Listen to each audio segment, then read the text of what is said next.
행복은 자신이 행복의 원인인 복을 만든 만큼 갖게 된다 합니다. 이 말이 이제 와 닿죠? 네. 행복의 원인인 복을 만든 만큼 갖게 된다. 근데 그 앞에 있는 이 자신, 본인이 해야 돼요. 본인이. 복이 작용하는 법칙은 차별이 없다. 차별이 없어요. 작용하는 법칙은 차별이 없다고. 그러니까 이걸 내가 항상 설명하는 게 그거죠. 교회 다니는 사람, 성당 다니는 사람, 절 다니는 사람이 물가에 서서 돌멩이를 다 같이 들고 각자 믿는 신들에게 기도를 해. 이 돌이 물속에 들어가지 않도록 해 주십시오 하고, 그리고 돌을 던져 동시에. 그러면 교회 다니는 사람 돌도 들어가고, 성당 다니는 사람 돌도 물속에 들어가고, 절에 다니는 사람 돌도 물속에 들어가. 왜? 그게 중력이야. 중력의 법칙. 즉 인과응보의 법칙은 그와 같이 중력의 법칙처럼 세상의 법칙이야. 그래서 복이 작용하는 법칙이 자체는 어떤 종교, 어떠한 신분, 남녀노소 또는 사상, 종교, 어떤 종교를 갖든 관계없이 작용을 하는 거야. 작용. 그래서 차별이 없어. 나는 교회 다니니까 복을 지어도 복이 안 오고 하나님이 나한테 다 다른 걸 다 해주실 거야. 아니요. 복을 안 지으면 교회 다녀도 소용없어. 성당 다녀도 소용없고, 나는 절에 다녀서 부처님이 다 알아서 다 가피로 다 해주실 거야. 택도 없는 소리. 그거 얘기예요. 복은 개인의 업에 따라 차이가 있습니다. 개인의 업에 따라 차이가 있어요. 사막과 같은 척박한 환경에서도 오아시스의 풍요를 누리거나 정글과 같은 기름진 환경에서도 사막 같은 메마른 생활을 하는 사람들이 있습니다. 그것은 각 개인마다 업이 다르기 때문입니다. 난 이게 되게 좀 웃겼어요. 왜 그러냐면 우리가 흔히 생각하는 게 척박한 사막에서 살면 힘들게 사는 것처럼 느껴지잖아요. 근데 오아시스 그런 데서 2층 건물에 호화주택에서 사는 사람들이 있더라고. 그래서 역시 복 있는 놈은 사막에서 살아도 저렇게 잘 사는구나, 부귀영화 누리는구나. 그리고 또 뭐든지 심으면 잘 자라는 밀림에서 사는데 깨할딱 벗고 아직도 원주민으로 살아. 감기 걸리면 그냥 죽는 거야. 그래서 이 복의 차이가 이렇게 크다라는 거, 중요하다라는 거. 그러니까 자연 환경이 풍족한 곳에 태어날 복은 지었지만 개인적으로 부귀영화를 누릴 복을 못 지었어. 그래 놓으니까 태어난 곳은 좋은 환경인데 삶은 정말 궁핍하게 사는 거지. 그거 우리나라도 마찬가지죠. 우리나라에 오려고 얼마나 많은 개발도상국 사람들이 우리나라에 미립국을 하잖아요. 막 불법 체류를 하고. 그런데 우리나라 국적 가지려고 정말 난리를 치거든. 그런데 우리나라 국적 다 가지고 있고 우리나라 사람으로 태어나고 사는데 그들보다 못 사는 사람 많아요. 그들보다 못 사는 사람 많아. 그게 뭐냐면 내가 그만큼 복이 없는 거야. 그만큼. 자, 복을 지은 만큼의 환경과 여건을 갖게 되기 때문에 차별이 있는 것처럼 보입니다. 따라서 진정한 행복의 결과를 맞이하려거든 자신에게 맞는 행복의 재료, 선업, 즉 복을 지어야 하지요. 어떻게 하면 나 자신에게 가장 적절한 행복 재료, 복을 지을 수 있을까? 요거 중요해요.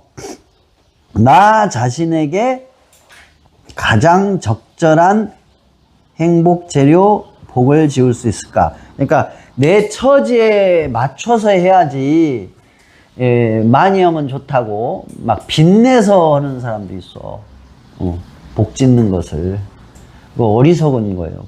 절대 그렇게 하지 말고 내 상황에 맞춰서 그렇게 하셔야 돼. 예, 빚내가지고 막 하고 나한테 와서 돈 꾸러온 사람도 있었어. 빚내서 방생을 했어. 그리고 나한테 와서 돈 꾸러와. 뭐요? 스님한테 가장 안전한 나 진짜 참 오래전에 네, 오래전에 스님이 아니었을 때 네. 그래서 욕 뒤지게 하면서 주었지. 돈을 꾸어준 게 아니라. 네. 그럼 갚았어요? 아니 가지라고 그랬어. 나는 안 꿔줘요. 돈 안 꿔주는 사람이면 돈을 주는 사람이지. 돈을 절대 안 꿔줘요. 그냥 주지. 내가 줄 수 있으면 그냥 줘요. 그러니까 내가 꿔줄 수 있는 돈이라면 그냥 줘. 왜냐하면 돈을 꿔주면 그 사람한테 심적으로 굉장히 압박감을 갖게 해. 그래서 오히려 나한테 그 과보가 와. 이거 죽어도요. 그럼 두 가지로 손해지. 거기다 돈까지 못 받아봐. 그러면 열받잖아. 그러니까 아예 줘. 아예. 그러면은 제가 좀 질문 하나 해주죠.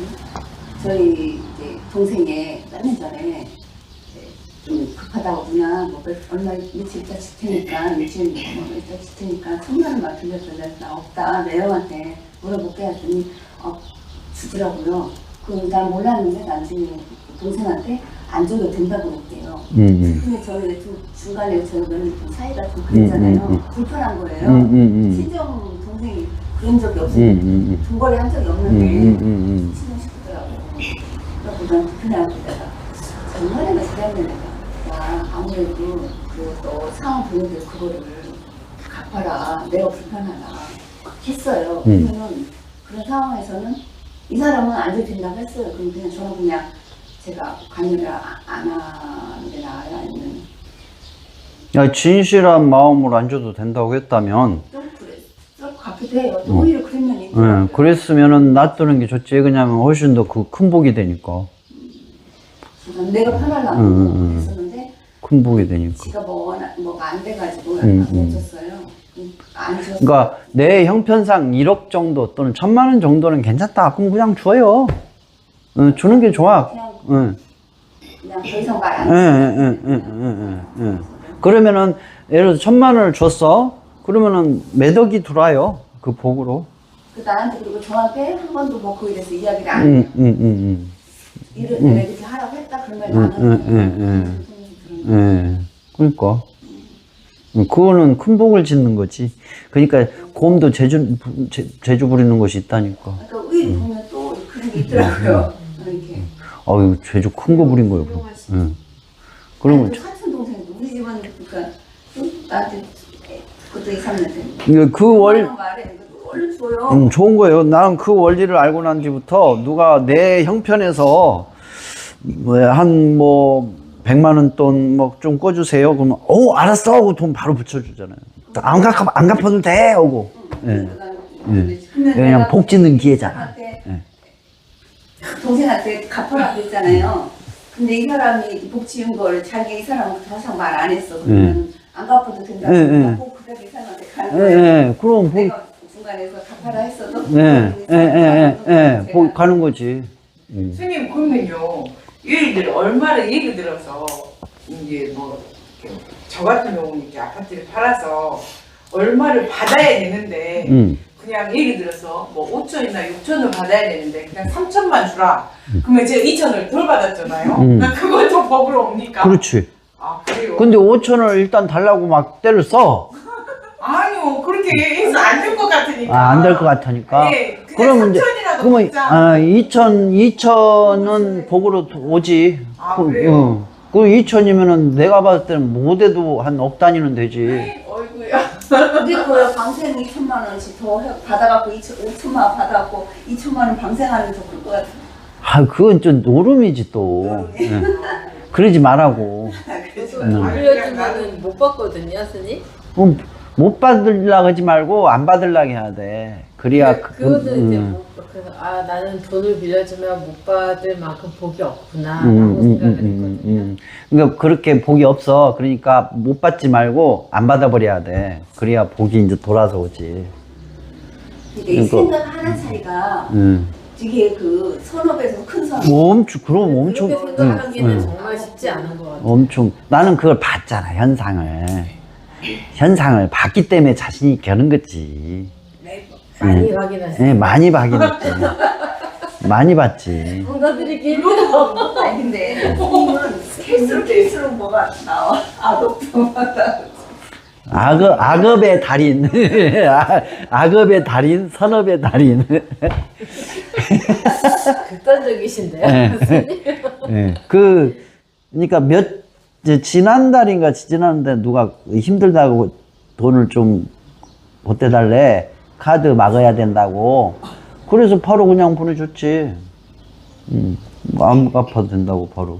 웬 떡이냐고 바로 그냥. 스님 그러다가 또 이런 사람이 또 전화 완성됐는데 아무것도 아, 내가 기준이 있지. 내가 해줄 수 있는 선. 내가 해줄 수 없는데 억지로는 못하지. 그렇잖아. 근데 또 들은 거 그리고- 가지고 못 해주면 불편해. 아니, 그리고 꿔주는 사람들이, 꿔주고 원망하는 사람들이 공통적인 특징이 있어요. 지 능력도 안 되는 돈을 꿔줘. 지가 그걸 꿔줘서 받아야만이 되는 거야. 안 받으면 큰일 나. 그런데 꿔줘. 꿔주고 못 받아. 그러면 이제 철천지 원수가 돼버려. 그 이전에 누구나 다 빌려줘 그러면은 우리 일반적으로 받을 생각을 하잖아요. 그 바보지. 선업이가 응, 아니 응. 전에는 그렇지. 이 바보를 알겠어. 그러니까 나는 꿔달라고 하는데 얼마냐 물어봐. 그래갖고 얼마입니다. 그렇게 딱 얘기를 해. 근데 내가 그걸 못 받아도 아무 탈이 없어. 그 선에 서는 거야. 근데 만약에 그걸 내가 꿔줘가지고 못 받으면 내가 큰일 나. 나가야 돼. 여기서 이제 이사 가야 돼. 야밤도주를 해야 돼. 택도 없는 소리. 난 못 꿔줘. 주지도 못해. 딴 데 알아보라고 그러지. 그러니까 나는 당당하게 얘기하지. 야, 내 능력으로는 그걸 내가 너한테 도와줄 수가 없다. 그렇게 딱. 예를 들어서요, 스님, 저 같은 경우는 아는 언니가 전화가 와서 자기가 필요한 게 아니라 옆에 사람이 필요하다고 해서 줬는데 아직 못 갚았는데 이 전화한 언니가 자기 믿고 주라 했는데 그러면 두 사람이 가부를 받는다. 그렇지. 그죠? 응, 두 사람이 갑으로 받지. 아직도 못 갚았어요. 그거 못 받은 거 신경 쓰지 마.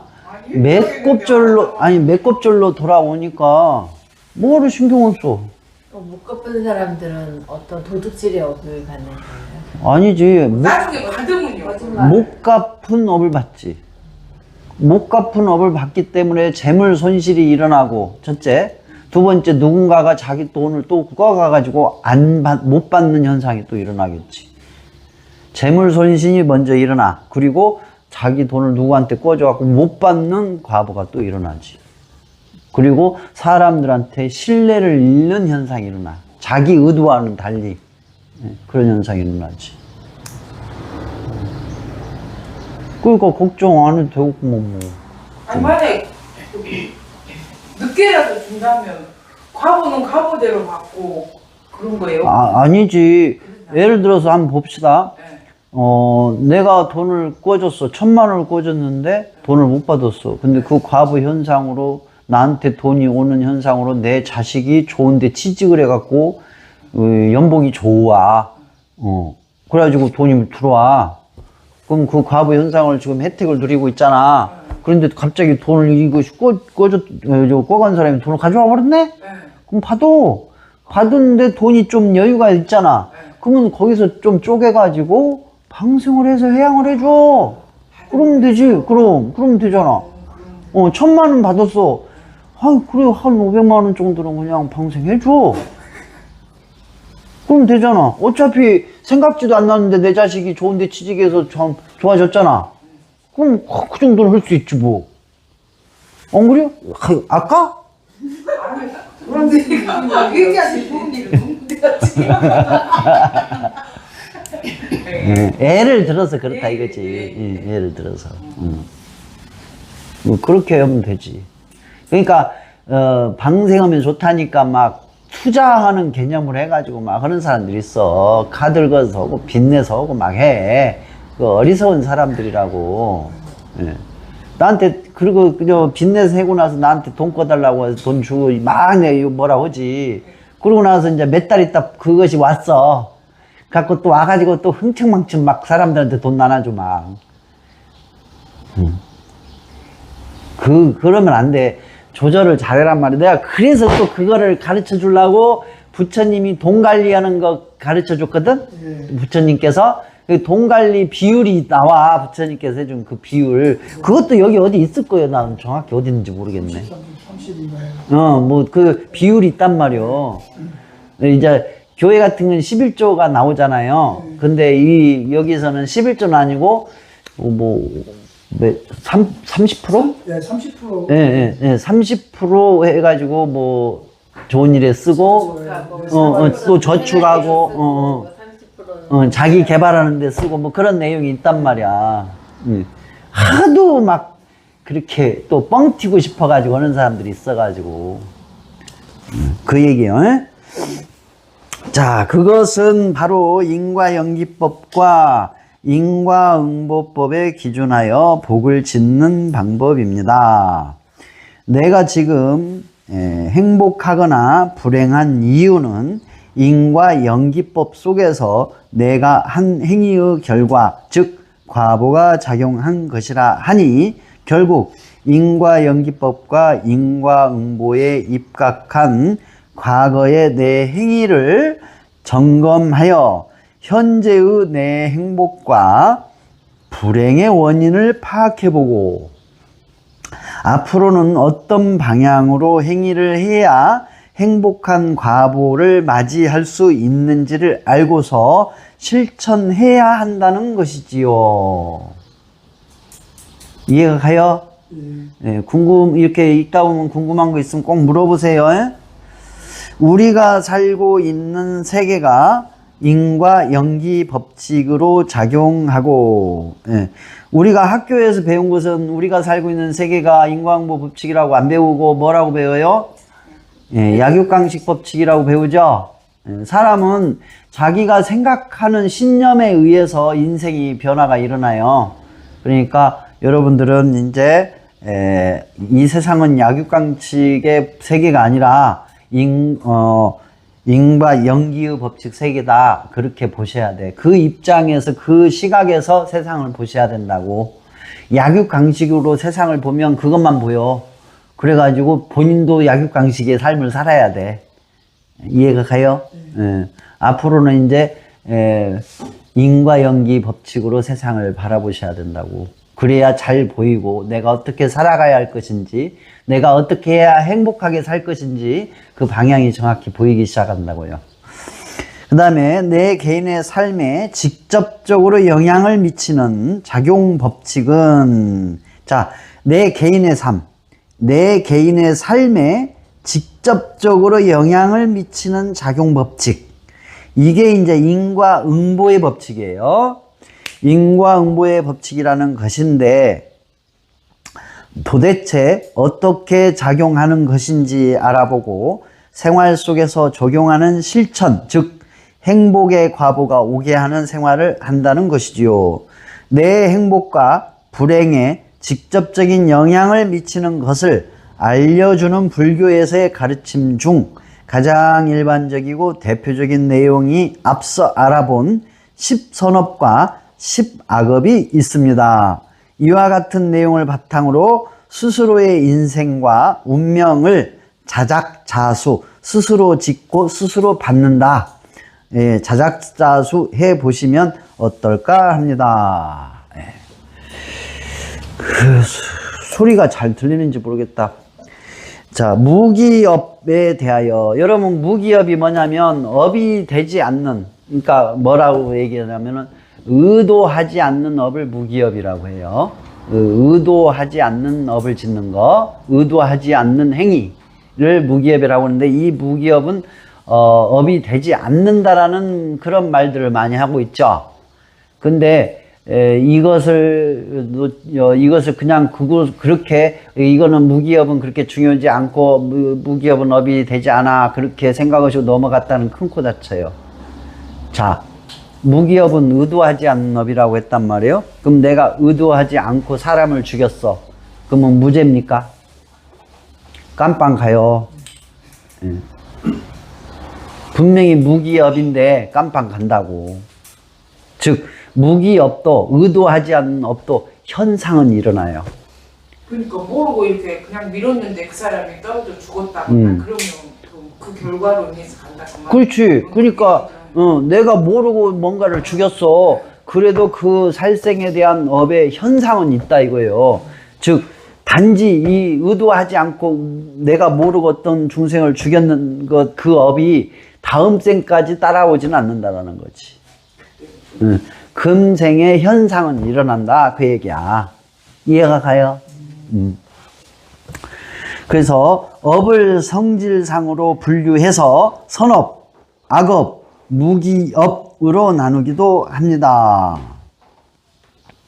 선업은 착한 행위로서 좋은 과보를 내고 악업은 악한 행위로서 나쁜 과보를 내게 된다 합니다. 무기업은 선하지도 악하지도 않는 중성적인 행위로서 과보를 낼 수 없다고 합니다. 마음의 업, 즉 불교에서는 무슨 행위든 다 업이라고 하지 않습니다. 행위 중에서도 의도가 개입된 행위를 업이라고 합니다.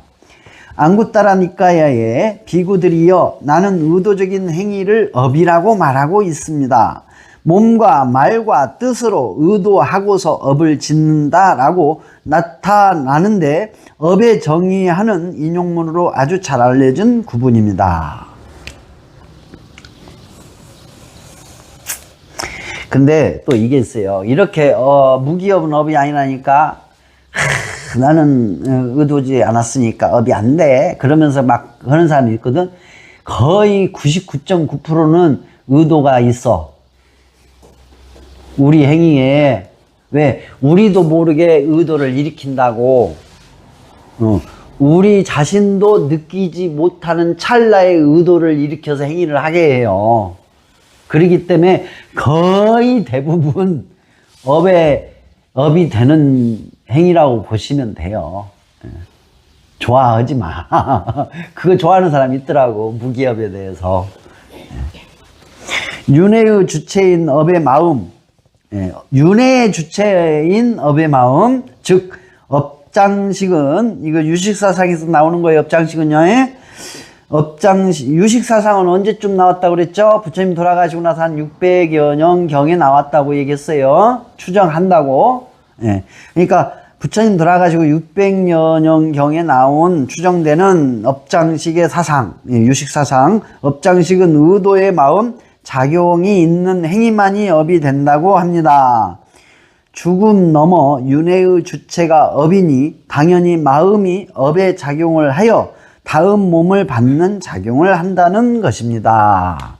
그러니까 윤회에 영향을 미치는 것을 업이라고 한다 이거예요. 그런 뜻도 이게 들어있어요. 그러나 인과연기 현상에서는 그러나가 들어갔죠. 소리 잘 들려요, 공공님? 네, 감사합니다.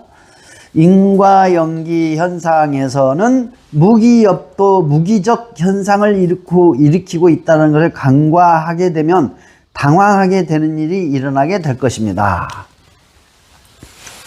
요거. 무기업도 무기적 현상, 이걸 일으키더라 이거예요. 내가 이걸 관찰원이라고 고생 많이 했어요. 의문이었었어.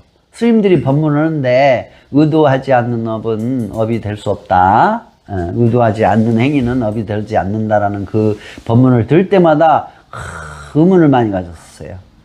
왜 그러냐면 그러면 의도하지 않고 사람을 죽였는데 왜 내가 깜빵을 가야 하나? 일단 우리는 현실적이어야 되니까. 인과연기법이라는 것은 현실의 현상을 얘기하는 거잖아요. 그러면 깜빵 안 가야 되잖아. 근데 깜빵을 가잖아. 그럼 뭐요? 의도하지 않는 업도 과부 현상이 있다는 얘기잖아요. 그렇다면 이거는 생각해 볼 문제가 있는 내용인 것이지. 그래서 계속 찾아봤어요. 경전도 찾아보고 찾아보고 막 찾아보니까 바로 이 양구따라 니까의 이 부분에서 저는 답을 찾은 거예요. 즉 이 업이, 그러니까 의도적인 행위를 업이라고 말하는 뜻은 뭐냐면 다음 생에 몸을 받는, 다음 생에 태어나는 주 원인인 업에 해당하는 내용이었다라는 걸 알았죠. 그러니까 현상, 지금 현생에 현상을 일으키는 업과 다음 생에 사람 몸으로, 다음 생에 사람이를 태어나든 뭐 축생으로 태어나든 다음 생에 태어나는 어떤 몸을 받는 그 원인, 그 원인의 업하고는 좀 차이가 있다라는 걸 알게 된 거지.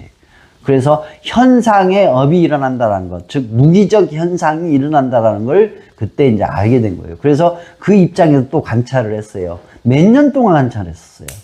그렇게 보니까 뚜렷하게 보였죠. 아, 무기업도 무기적 현상이 일어나는구나. 그걸 현실에서 이제 확인이 된 거예요. 그래서 그때부터는 조심했죠. 왜 그러냐면 우리가 의도하지 않고 전혀 생각지도 않게 살생하는 경우가 있잖아요. 그것을 이제 철저하게 조심해서 한 사람들이 자이나 교도들이죠. 깃털 가지고 쓸고 앉고 혹시 개미 죽일까봐, 벌레 죽일까봐. 근데 그렇게까지는 아니지만 우리는 무기업, 즉 의도하지 않는 행위에 의해서 일으키는 어떤 현상, 업이 무기업이 무기적 현상으로 일어나니까 그 부분도 조심해야 한다. 네. 산에 가면 산내 속에 산의 길이 아닌 곳을 들어가다 보면 산 속에 있는 벌레도 밟고 죽일 수 있어요. 네. 또 풀숲을 우리가 걷다 보면 요즘 같은 경우는 방앗개비라든가 메뚜기라든가 이런 게 있어요. 풀을 밟았는데 꼭 거가 붙어 있었네? 그래가지고 죽을 수도 있어요. 그래서 그런 것들도 우리는 의식을 해야 한다 이거예요. 네, 의식을. 그런 것은 의식을 해야 돼. 그렇게 해서 좀 조심하자. 좀 조심하고, 이왕이면은 조심하면 보이지 않게 나도 모르게 살생하는 확률을 줄일 수가 있으니까 그렇게 조심하자라는 차원에서 이제 그렇게 공부를 했던 거예요. 비록 무기업이 업장식에 저장되지는 않아 윤회에 영향을 미치지는 않는다 해도 바로 이거예요. 그러니까 무기업이 업장식에 저장이 되지 않아서 윤회에 영향을 미치지 않는 건 확실해요. 왜냐하면 의도가 없기 때문에 우리의 업장식에는 저장이 되질 않아. 그러나 우리의 물리적 현상 세계인 이 삶에서 현상은 일어나더라는 거지. 그래서 당장 내 생활 속에서 바깥 현상에서 나에게 영향을 미치는 물질적 현상 작용은 있다는 점을 무시해서도 안 되는 점을 간과해서는 안 되지 않나 싶습니다. 네. 양이 맞나? 맞네. 여기 49페이지 조금, 59페이지 조금까지만 할게요. 이거 수년 동안 연구해서 한 거요. 자, 나는 아무 생각 없이 행한 행동으로 상대 중생을 해치게 되거나 괴로움을 주거나 상처를 주었던, 즉 나도 모르던 나의 행동이 훗날 과보가 되어 내 인생에 크게 영향을 미치는 경우가 많이 있었다는 것을 여러분은 경험을 해보셨을 겁니다. 이러한 현상을 볼 때 마음의 의도가 없는 행위는 마음의 업은 만들어지지 않았지만 물리적 인과응보, 인과연계 현상은 일어남을 엿볼 수 있기 때문입니다. 이제 이 종류에서도, 무기업 종류에서도 착각하는 무기업이 있어요. 분명히 내가 의도했는데 나는 의도하지 않은 걸로 착각하고 있는 경우가 있어요. 그게 시간이라는 것 속에 기억이라는 게 있어요. 즉 기억나지 않는 업을 무기업으로 착각하시는 분들도 있어요. 네. 그게 요즘 유튜브에 나오죠.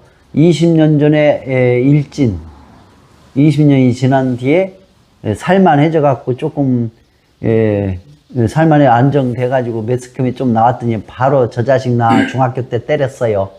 그래가지고 그냥 일파만파 퍼져 가지고 직장도 잘리고 매장되잖아.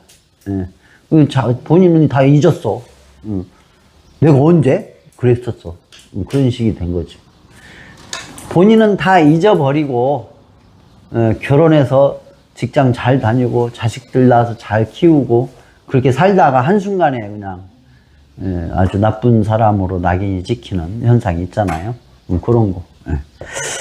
자, 이러한 점을 참고해서 업의 작용을 관찰, 사유, 통찰하신다면, 자, 업의 작용을 관찰, 사유, 통찰이에요. 예. 관찰, 사유, 통찰 하신다면 좀 더 내 삶에 도움이 되는 관찰, 사유, 통찰이 되지 않을까 합니다. 네, 지금까지 업이란 무엇인지, 업에는 크게 10가지 불선업, 10가지 선업, 그리고 무기업에 대하여 알아봤습니다.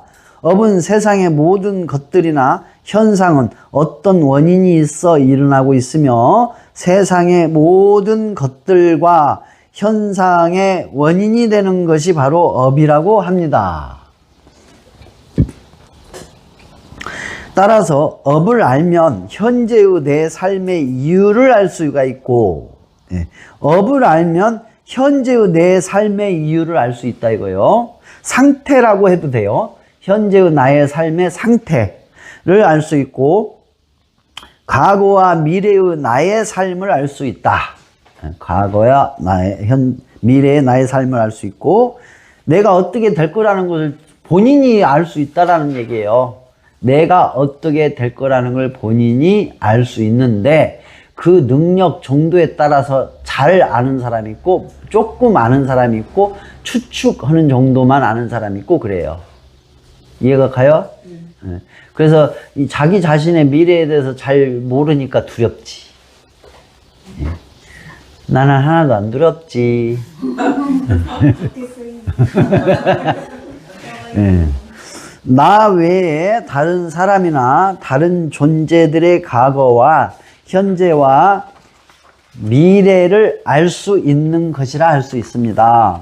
업이란 내가 왜 태어났는지, 어떤 이유로 현재의 삶을 살고 있는지의 원인을 밝히며, 나아가 나 외에 다른 사람들이나 중생들의 모양과 삶의 모습이 다른 이유의 원인이 업이라고 합니다. 즉, 업을 알면 자신의 삶의 방향을 잡아 갈 수 있으니 자신의 업을 알아 자신의 운명을 스스로 만들어 갈 수 있다는 것이니 내 인생의 길을 알게 하는 근본이 업을 아는 것이라 하겠습니다.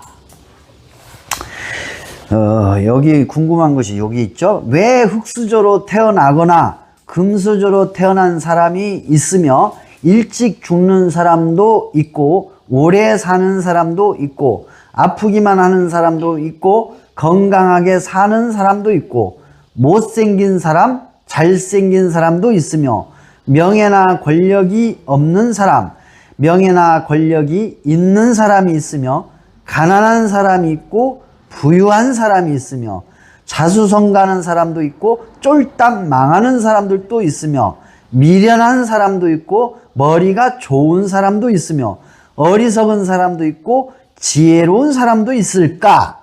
왜? 이와 같은 내용이 궁금하지 않나요? 네, 맞습니다. 왜 나는 태어날 때부터 흙수저로 태어났을까? 여러분 다 거의 다 흙수저지 뭐.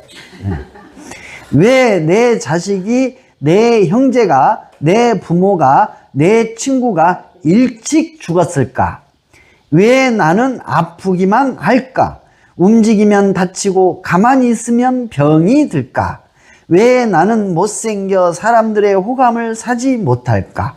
왜 나는 명예도 없고 권력도 없고 밟히고 살아야 하나? 왜 나는 아무런 노력 아무리 노력을 해도 가난에서 벗어나지 못할까? 왜 나는 미련하게 태어나 공부를 못했을까? 왜 나는 어리석어서 매사에 힘든 일을 자처할까? 이런 사람 있죠? 많이 있어. 많이 있어. 전데요. 자, 부처님께 이런 질문을 한 사람이 있었나 봅니다. 예, 부처님 당시에도 이런 질문을 한 사람이 있었대요. 경전에 나와. 네, 니까야에서도 본 것 같아. 이 내용을. 현재의 나의 상태는 앞서 살면서 원인을 지은 결과라고 하는 것을 업의 결과 인과응보라 합니다. 나의 인생의 현재의 모습이 무슨 원인인지 알아볼 수 있는 척도로 부처님의 업에 대한 말씀을 알아보도록 하겠습니다. 부처님께서 말씀해 주셨다는 맞지마 니까야라는 곳에 업의 분석의 짧은 경이 있답니다. 천천히 읽어보면서 알아보도록 하겠습니다. 그래서 업의 분석, 업 분석의 짧은 경 맞지마 니까야가 나와요. 요것은 이제 집에 가서 좀 읽어봐요.